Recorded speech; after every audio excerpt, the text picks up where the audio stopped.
Well, now that I've regained my composure, most of you probably realize that I do have a mother who loves to prank me even when I'm working. So, moving along. One of the first elements of the business government society field, as I was saying, is a business. Now, a business is any sort of profit making activity. Now, of course, we can define profit in a variety of ways. Sometimes you might look at it in terms of economic profit, just plain old dollars and cents. That's the most common measure. This is what our friends who are accountants would say is profit. But then there's also for what we might call psychic income, intrinsic profit. These are things like where you perform a certain kind of activity in exchange for feeling good. But we'll get a little bit more into that once we start talking about corporate social responsibility and creating shared value later on in this course. The second group that we're going to look at is government.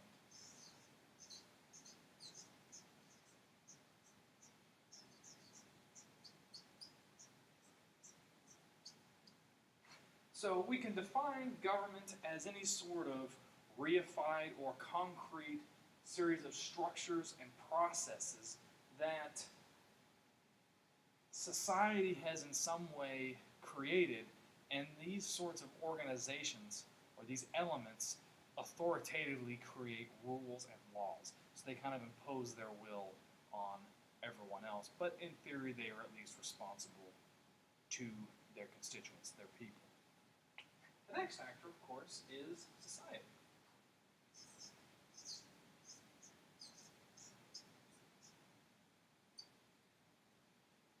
This is a network of human relations composed of ideas, institutions, and material things. We'll talk about what those mean in just a second. But it's basically we are all members of society, a society. So, of course, we're all members of a government. We're all citizens of a country. And of course, we all participate in business activity to some extent. So these are kind of overlapping. Every single person deals with one of these three actors in the business government society field in one way or another. And we also have an idea.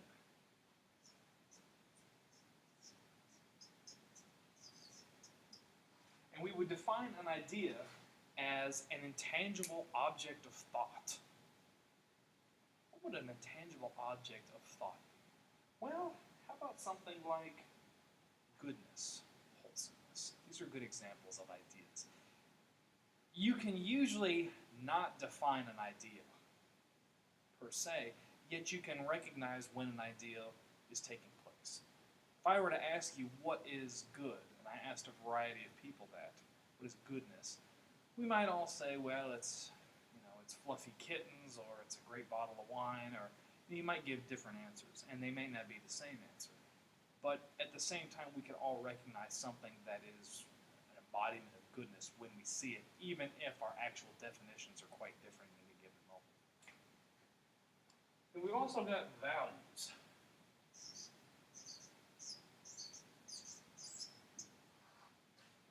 So values are enduring beliefs about which kinds of choices are correct. Think of, for example, the Ten Commandments. Thou shalt not kill. That is a general guiding principle. Don't kill people. That's kind of an example of that. We've also got ideology.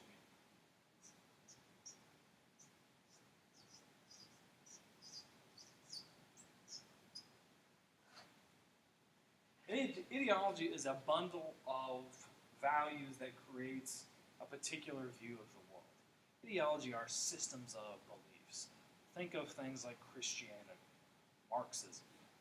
These kinds of ideologies embody a whole slew of actually values and ideas, and they provide kind of a concrete roadmap of how you should behave in a variety of everyday situations. Institution.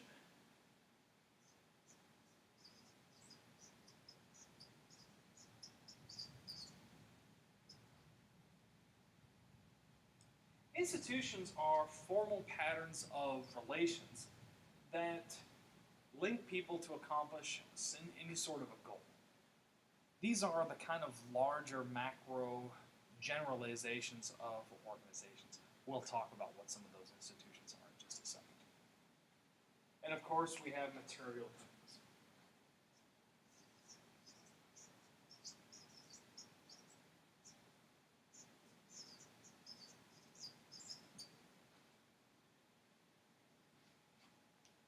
These are kind of tangible artifacts that exist in society and that more or less shape and are shaped by ideas and institutions. So material things, in some way, are products of institutions, but they also value, they embody values and ideologies. Let's give a couple of examples. Think about how the American flag represents the institutions of America. When you see an American flag, you probably think about certain aspects of American society. Think about, for example, when you see a person having, for example, a fancy iPhone or a fancy iPad. You can assume certain things about that person based on their choices of material artifacts. Think about the way people dress or their shoes. You can somehow make assumptions about that person's values and ideologies based on the clothing choices that they wear. So material objects are things that you can touch. We'll talk about that a little bit later in this course as well. So what are some examples of institutions? Well, we've got a variety of them. And all of these institutions support the market. The market is a reflection of the institutions that basically form the foundations of the market itself. So of course we've got the media.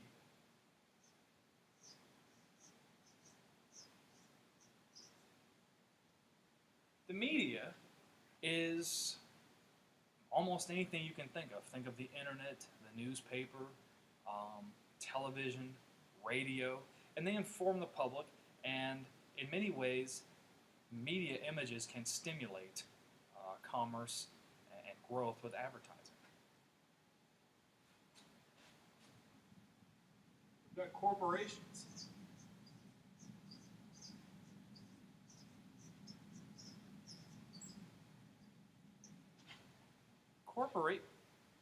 Corporations are these large, publicly owned or publicly traded institutions that combine capital and labor. They encourage investment by limiting risk and liability, and they typically are, in the terms of the law, defined as people. However, these people, these corporate people, will have a lifespan much longer than any real human being. So we have financial institutions.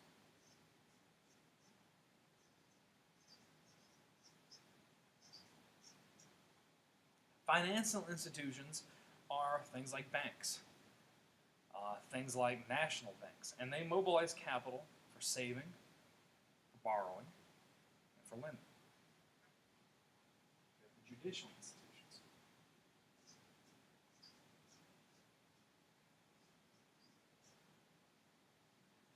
And the judicial institutions are basically the courts, and they protect property rights, one of the most important aspects of business, government, society. They encourage investment by having formal dispute resolution mechanisms. We have regulatory institutions.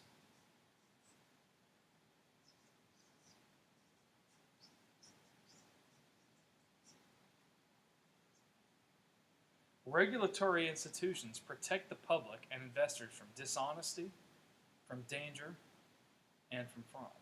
These are all the consumer protection agencies, for example, that we'll talk about a little bit later in this course. We have political institutions.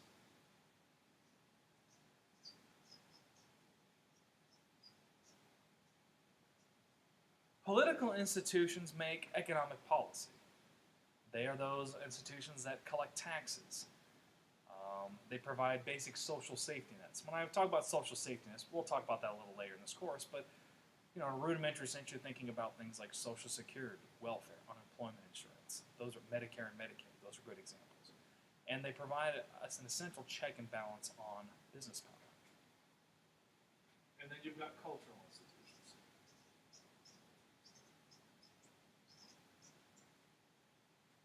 Cultural institutions are those kinds of institutions that impart values, habits, and norms in families, in religious, or educational institutions.